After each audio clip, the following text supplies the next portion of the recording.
नमस्कार, आप देख रहे हैं एबीपी न्यूज का स्पेशल शो सिटी 60 और आपके साथ मैं हूं पूजा सचदेवा। सिटी 60 में सबसे पहले बात होगी बाबा सिद्दीकी हत्याकांड की। पुलिस ने जांच का दायरा बढ़ाते हुए यूपी के बहराइच से 2 और लोगों को पकड़ा है, जिन्हें इस साजिश का पहले से ही पता था। क्राइम ब्रांच ने घटनास्थल से सीसीटीवी वीडियो लिए हैं। आपको दिखाते हैं हत्याकांड में क्या हुआ, क्या कुछ नया एंगल सामने आया, देखिए इस रिपोर्ट। बांद्रा में विधायक ज़ीशान सिद्दीकी के दफ्तर में ये सीसीटीवी कैमरे लगे हैं। क्राइम ब्रांच की टीम ने इनकी फुटेज कब्जे में ली है ताकि बाबा सिद्दीकी हत्याकांड की हर तस्वीर की तह तक तहकीकात हो सके। शनिवार को इसी दफ्तर से निकलते वक्त बाबा सिद्दीकी की अपराधियों ने गोली मारकर हत्या कर दी थी। आरोपियों ने अपने बयान के दौरान बताया था कि वो लगातार पिछले 25 से 30 दिन से बाबा सिद्दीकी और ज़ीशान सिद्दीकी के कार्यालय, घर और ऐसी तमाम जगहों की रेकी करते थे जहां पर उनके इवेंट्स होते थे। हर मुश्किल प्रयास किया जा रहा है कि ताकि किसी तरह का एविडेंस मिल सके। अगर आरोपियों ने यहां रेकी की होगी तो जाहिर सी बात है कि कैमरे में कुछ क्लू मिल जाएगा। यहाँ तमाम जितनी दुकानें हैं, हर जगह से सबूत इकट्ठे किए जा रहे हैं क्राइम ब्रांच द्वारा। बाबा सिद्दीकी की हत्या के आरोपी 2 शूटर शनिवार की रात ही पकड़ लिए गए थे। एक शूटर शिवा फरार है, जिसकी तलाश हो रही है।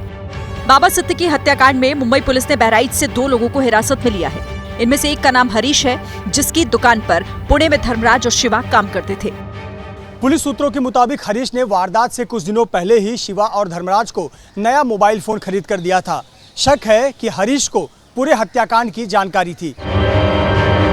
पुलिस सूत्रों के मुताबिक हत्याकांड में शामिल आरोपियों के पास आदेश स्नैपचैट के जरिए आ रहा था, जिसे पढ़ने के बाद वो डिलीट कर दे रहे थे। पुलिस पूछताछ में आरोपियों ने उसे कबूल किया है।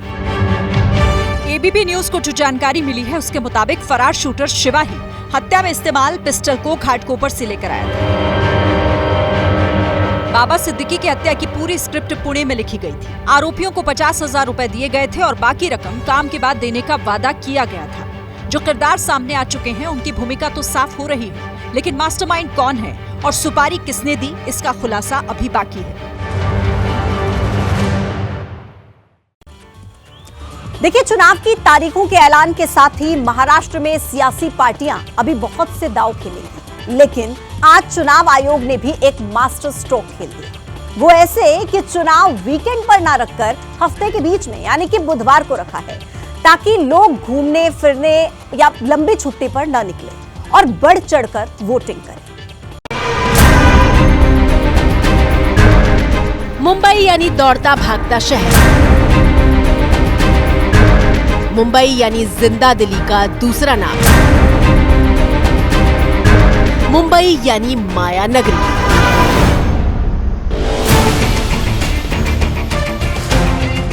दिन हो या रात, सुबह हो या शाम, 24 घंटा जो शहर चलता रहता है उस शहर का नाम है मुंबई। महाराष्ट्र में चुनाव आयोग ने विधानसभा चुनाव के लिए तारीखों का ऐलान कर दिया है।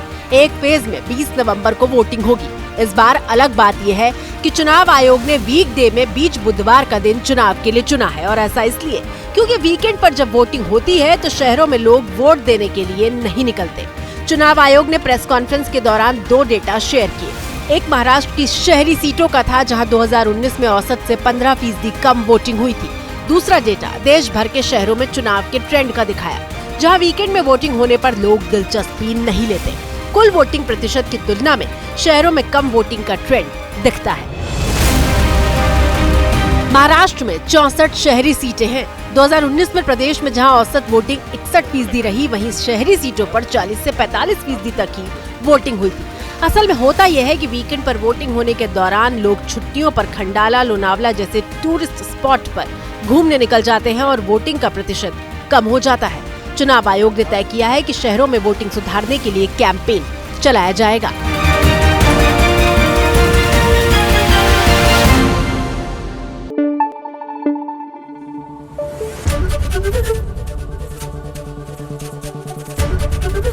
एबीपी न्यूज आपको रखे आगे।